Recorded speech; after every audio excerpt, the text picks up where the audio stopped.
राजस्थान के पूर्व deputy CM Sachin Pilot Kirodi Lal Meena के कैबिनेट मंत्री पद से इस्तीफे पर तंज कसते हुए दिखाई दिए हैं। उन्होंने राज्य सरकार पर जमकर हमला बोला। कहा कि 6 महीने में ही सरकार के मंत्री अब इस्तीफा देने लगे हैं। सचिन पायलट ने कहा कि सरकार बजरी माफियाओं के खिलाफ कार्रवाई नहीं करेगी तो पुलिस का मनोबल भी टूटेगा। सचिन पायलट मंगलवार को देवली के भांची गांव पहुंचे और यहां ट्रैक्टर से कुचलकर मारे गए राजस्थान पुलिस के हेड कांस्टेबल को श्रद्धांजलि दी। सचिन पायलट ने मृतक हेड कांस्टेबल के परिजनों से मिलकर उन्हें ढांढस बंधाया। परिजनों को भरपूर मदद का आश्वासन देने के साथ सचिन पायलट ने भजनलाल सरकार पर जमकर हमला बोला। उन्होंने कहा कि शिक्षा मंत्री मदन दिलावर को भी उन्होंने एक नसीहत दी है। सचिन पायलट ने राज्य के शिक्षा मंत्री मदन दिलावर की बयानबाजियों पर कहा कि उन्हें 24 घंटे विपक्ष के खिलाफ बयान देने के बजाय जनता के काम पर ध्यान देना चाहिए। बहुत दिनों बाद ऐसा हो रहा है कि राज्य सरकार का बजट केंद्र सरकार के बजट से पहले आ रहा है। राजस्थान सरकार ने अंतरिम बजट पेश किया था, पर बहुत बातें उनकी अभी पूरी नहीं हो पाई हैं। सरकार में तय नहीं हो पा रहा है कि कौन क्या जिम्मेदारी संभालेगा। असमंजस की स्थिति है, खिंचाव है। इतने सारे सत्ता के केंद्र बन चुके हैं। अभी सरकार को महज 6 से 7 महीने हुए हैं और ये हाल है। सुनिए क्या कहा था सचिन ने। अभी कुछ दिन पहले जो घटना हुई यहाँ पर बहुत दर्दनाक हादसा हुआ और हमारे नौजवान इस कांस्टेबल की मौत हुई। इसकी मुझे लगता है कि पुलिस को, प्रशासन को, सरकार को एक गहन, निष्पक्ष और एक ऐसी जांच करानी चाहिए जिससे पूरा तथ्य सामने आए। मैंने परिजनों से मुलाकात करी है और हम चाहेंगे कि सरकार इनके पूरे परिवार को जो मापदंड हैं उसके अनुसार पूरी मदद, सहायता, सहयोग करें। 3 छोटे बच्चे हैं, उनकी पढ़ाई, उनकी जो विधवा है उनके लिए धनराशि का संसाधन पर्याप्त मात्रा में पहुंच सकें और हर संभव सहयोग हम लोग भी करेंगे।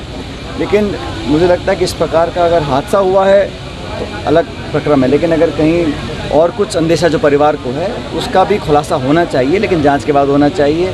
तुरंत प्रभाव से अब तक एक व्यक्ति को डिटेन किया है, लेकिन कार्रवाई और जल्दी हो ताकि गलती की सज़ा तुरंत मिले। और कोई व्यक्ति भी हो, मैं मानता हूँ चाहे ये जिला हो या प्रदेश हो, देश हो, कहीं कोई व्यक्ति गलत काम अगर करता है तो उसको उसके अनुरूप सख्त से सख्त सज़ा मिलनी चाहिए और लोगों को न्याय मिले। हमारी पूरी संवेदना पूरे परिवार के साथ है और उम्मीद करता हूँ कि इस प्रकार का प्रकरण कभी दोबारा ना हो इस जिले प्रदेश के। राजस्थान में ये पहला मामला नहीं है, प्रमुख जिले में भी इससे पहले कई मामले सामने आ चुके हैं। राजस्थान में तो दर्जनों आते हैं, धौलपुर, भरतपुर, करौली। ये जहाँ तक ये बजरी का मामला है, इस पर मुझे लगता है कि सरकार को कड़ा कदम उठाना चाहिए। अगर कहीं कोई गैर कानूनी काम हो रहा है उसको अगर सरकार, प्रशासन सख्ती से नहीं निपटेगी तो और लोगों के अंदर साहस बढ़ेगा इस प्रकार के काम करने के लिए। और अगर इस ऐसी घटनाओं से लोगों का मनोबल टूटता है, कल ये नौजवान पुलिस में काम करता था, पूरी पुलिस फोर्स का मनोबल टूटेगा अगर हम लोग सख्ती से नहीं निपटेंगे। तो मैं तो आग्रह करूंगा सरकार से भी कि सारी बातें छोड़कर अगर गैर कानूनी इलीगल गतिविधि कहीं हो रही है उस पर तुरंत कार्रवाई करनी चाहिए।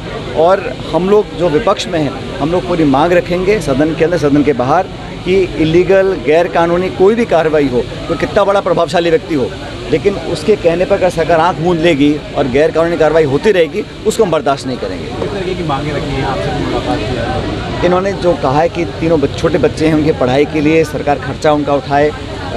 शहीद के दर्जे की मांग रखी है, उसकी भी जांच सरकार को करनी चाहिए, कैसे उसको हम दे सकते हैं रहने के लिए मकान, उनकी जो धर्मपत्नी है उनको आर्थिक मदद, और इलाके में जो उनके लिए हम कर सकते हैं पूरा सहयोग हम लोग भी करेंगे। लेकिन मैं चाहता हूं कि सरकार भी तुरंत प्रभाव से इस पर कार्रवाई करे और संवेदनशीलता दिखाते हुए इस पर लोगों की मदद करने का, इस परिजन की पूरी मदद करने का काम करना चाहिए। कश्मीर में 5 सैनिक शहीद हुए हैं, बड़ा आतंकी हमला। अब कल जो कठुआ में हुआ है, इस प्रकार के आतंकी घटनाएं लगातार बढ़ रही हैं और मुझे आश्चर्य है, सुप्रीम कोर्ट ने निर्देश दिया है केंद्र की सरकार को कि सितंबर से पहले जम्मू कश्मीर में विधानसभा के चुनाव कराने हैं।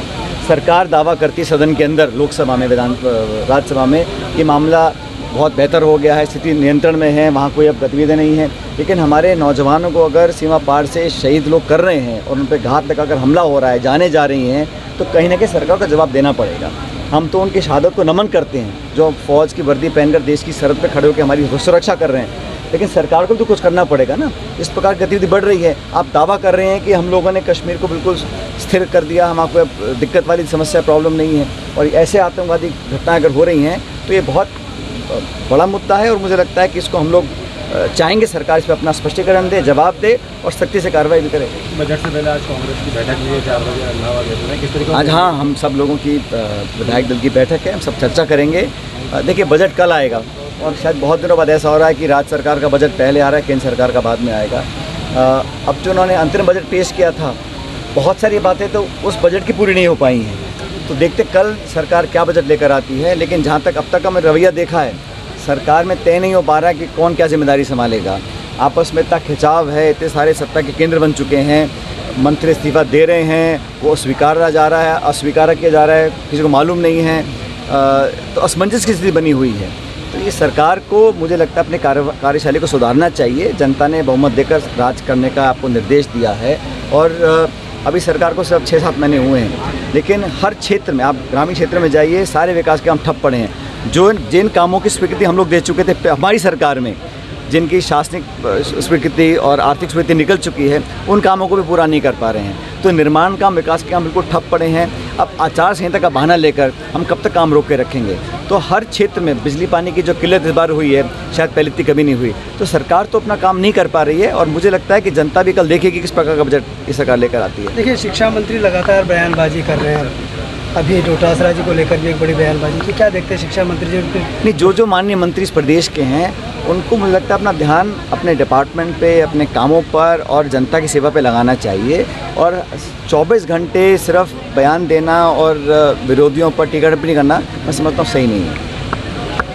तो दोस्तों, खास मुद्दे की बात और उन लोगों के काम की बात जो बनना चाहते हैं सोशल मीडिया यानी यूट्यूब और इंस्टाग्राम पर एक बड़ा इन्फ्लुएंसर और महीने के हजारों लाखों कमाना चाहते हैं, तो आपके लिए बेबाक राजस्थान एसके क्रिएटर्स के साथ में लेकर वो चीज आए हैं, यानी कि मास्टर क्लास कोर्स लेकर आए हैं जो आपको बनाएगा इंस्टाग्राम और यूट्यूब का बादशाह।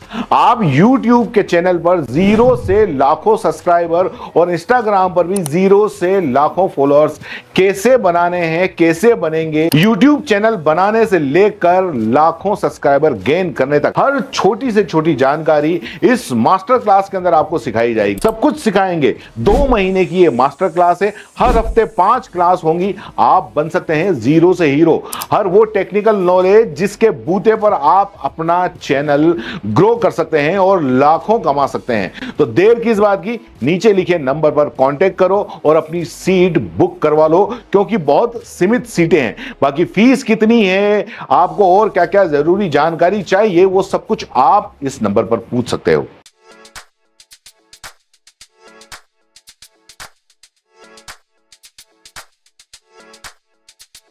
R&T ग्रुप ऑफ कॉलेजेस, यहाँ आपको मिलता है world class infrastructure in India, well equipped science laboratories, agriculture की यूनिक सीड लैब भी, digital library, computer lab with AI technology, digital board सभी छात्रों के लिए, ऑनलाइन स्टूडेंट्स के लिए पॉडकास्ट रूम भी अवेलेबल है। चित्तौड़गढ़ जिले और MLSU उदयपुर का एकमात्र एक्रीडेटेड कॉलेज। कोर्सेज हैं जिनमें BCA, BCom, BSc, bio, maths, agriculture, BA, B.Ed, BA, B.Ed, BSc, B.Ed, BSTC, MA, MSc, MCom। बड़े और खुले ग्राउंड स्पोर्ट्स के लिए, जहां होती है sports activities, training, personality development, student development activities, seminar और कॉन्फ्रेंस फैसिलिटी भी, NCC एक्टिविटीज, ताकि NCC कैडेट के रूप में आप भविष्य संवार सके, देश की सेवा कर सके।